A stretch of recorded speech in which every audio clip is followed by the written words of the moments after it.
I'm going to talk about a few projects from the vantage point of implausibility.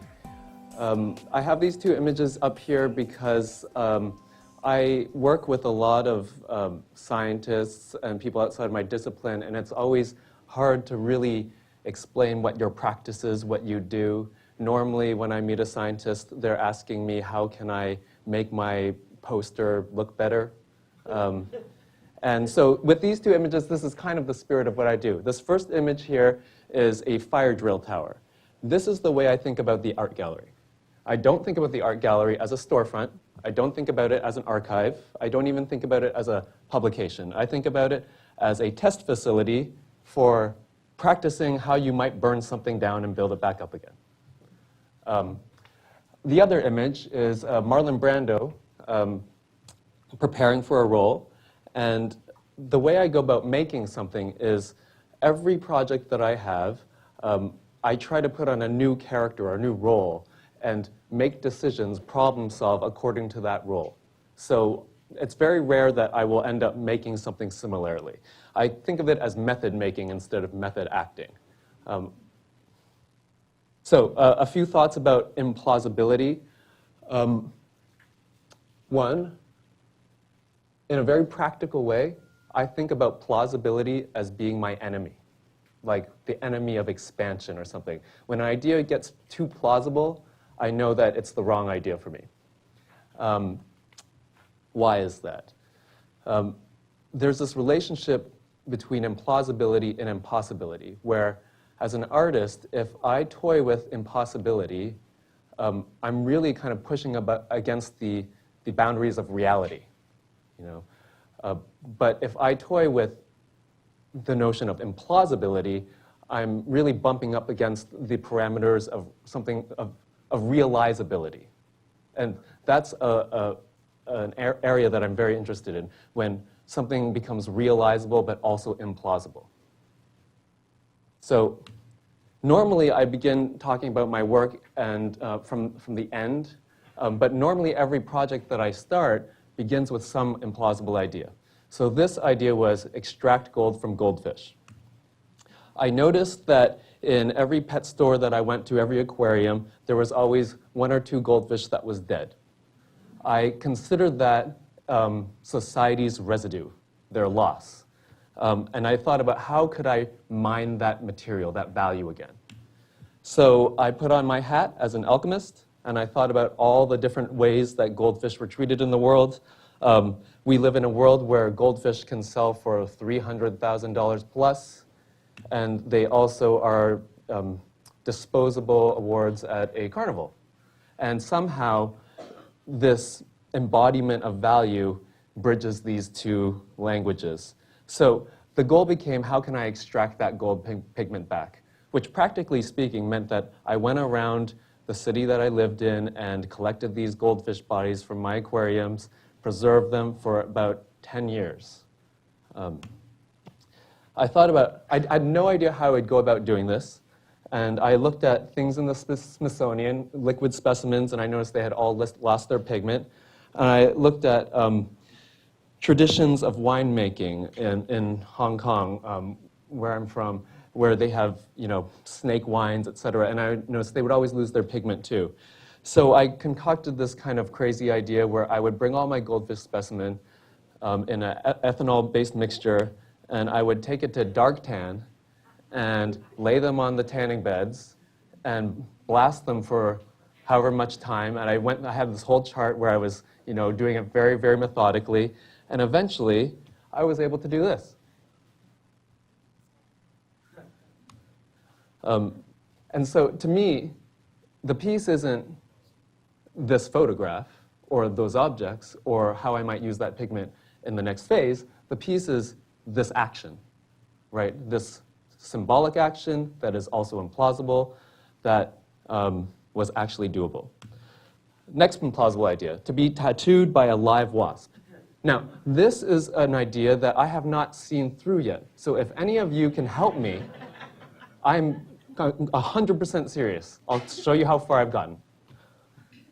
So I had this idea that I wanted to put the word love onto the tip of a wasp stinger and then have it sting me back so that I would have this artifact in me of this stinger. So I started to learn how to use the scanning electron microscope. This is my creation image, my Sistine Chapel in the microscope. And so that's the wasp, and what you see there is a probe that it pushes out a platinum precursor. And so when there's I think it's an ion beam, you can program to go into any path, and then this mist will come down, and you'll have this beautiful platinum little artifact. And so there we have, I call it the world's smallest love. And I did it in I did it in English and Chinese. And the problem that I had was that we could not do this on a live wasp, and I couldn't figure out how to. And so if anybody here knows how I might be able to do this and have the wasp live and have it sting me, that's my next step.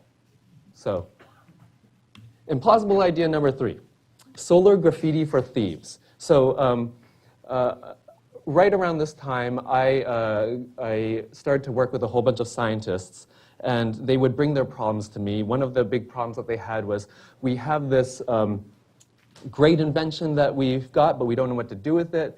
And in this case, a collaborator, Brian Corgel, who thinks he's a chemical engineer at UT Austin, but he's in fact an artist masquerading as a chemical engineer. He came to me and he said, I've got this sprayable photovoltaic ink. It's a semiconductor. What can you do with it? Right now, all of the ideas that are coming through the lab are about streamlining the manufacturing process, which to me means that we won't see any difference in the world. Panels will still be flat, etc. So we began with a very, very, very implausible idea. And this was all based on me not knowing anything about the technology whatsoever. The idea was this. We were going to manufacture a line of photovoltaic spray paints, and then we were going to bring them down to places like Venezuela and market them to kids and let them be stolen. We would track where all the bottles would end up. Slip of the tongue. I have been watching Mindhunter. And we would find where the graffiti took place. And we would turn those into power generation stations. And it was this way to use misbehavior to meet a need, to create an energy grid in a community that is permanent but also impermanent. But there are so many reasons why this could not work. And so it shifted. It became photovoltaic mosaic tiles. And then it shifted again, photovoltaic embroidery beads. And every step forward became more plausible and less interesting to me. And at some point, I decided we need to inject some unreality to this problem.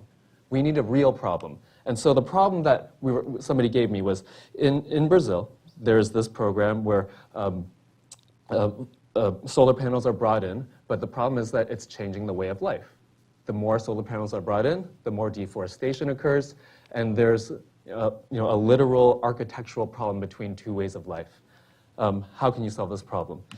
So I thought about, could you actually design a solar panel that acts like a leaf? Not looks like a leaf, not takes design cues from a leaf, actually acts like a leaf, does not require deforestation, can exist in a sparse canopy. So we went around, I went around thinking, what is a leaf made out of? There was this other scientist across the road that happened to be doing work in microbial nanocellulose.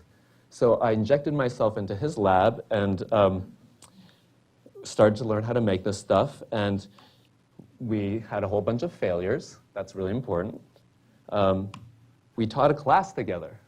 And a part of our failures were a part of the learning curve, but we had this one moment where we had our first working device. And it barely worked. Like, it could have been a mistake of the machinery. And I was working with a PhD student, and he was discouraged, and I was so encouraged. And this total different point of view on this really kept the project going.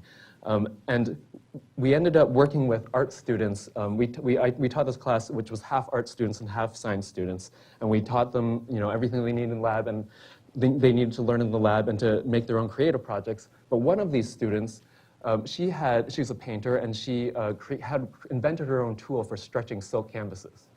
And so she ended up using her tool to help us stretch this nanocellulose in a way that had not been done before, and we got a smoother surface than we were capable of doing before, and we got our first real results. And with that, we ended up creating the world's first solar panel made directly on a paper that is nanocellulose, that is foldable, creasable across the actual device, and it will still work, and flexible.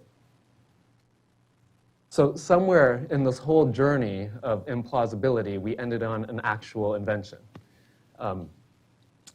Alongside of that, I'm also an artist, so I was in the lab making art-type things. I had a baby. I started to experiment on other substrates, and when we ended up showing it in the show, this paper on the ground is made out of blankets, and that's the actual paper that was published disclosing the invention. This exhibit opened the night before the paper was published, which means this exhibition was the first public disclosure of this invention.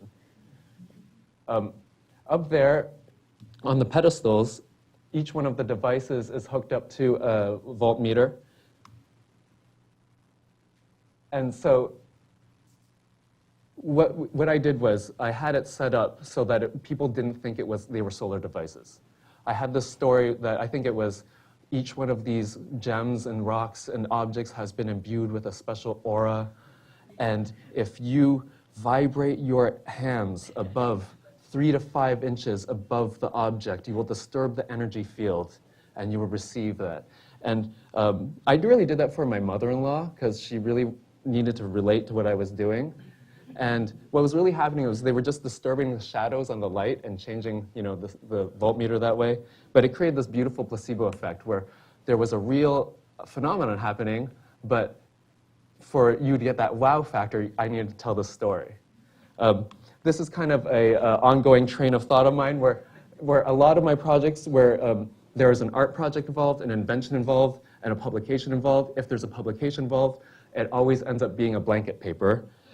The reason being that I really feel that all this research really needs to be tactily involved. I want people to roll around in knowledge.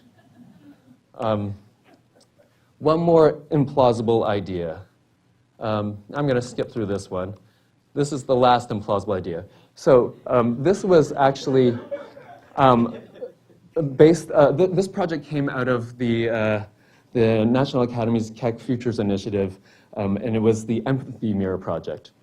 And originally, I was trying to ask these questions about, objects. Like this poor punching bag that gets punched all the time. Like, how would you feel?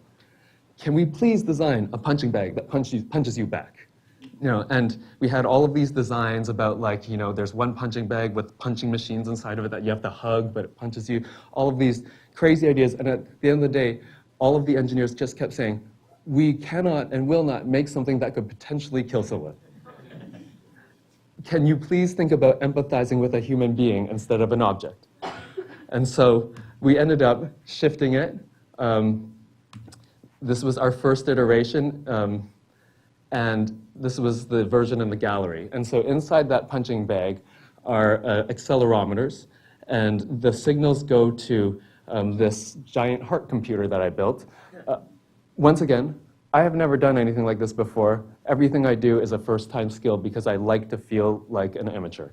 And so once the signals go in there, they get transferred beneath this massage bed, and each one of these is attached to one of those speakers that causes the vibration in the movie theaters, and they're each programmed to vibrate at 60 hertz, which is the vibration of a lion's purr, And so, oh, this is a little detail in there. My daughter stuck her toy inside there, so I just heat shrinked it. And now it's kind of a signature move of mine. Every time there's wiring done, there's going to be a toy somewhere.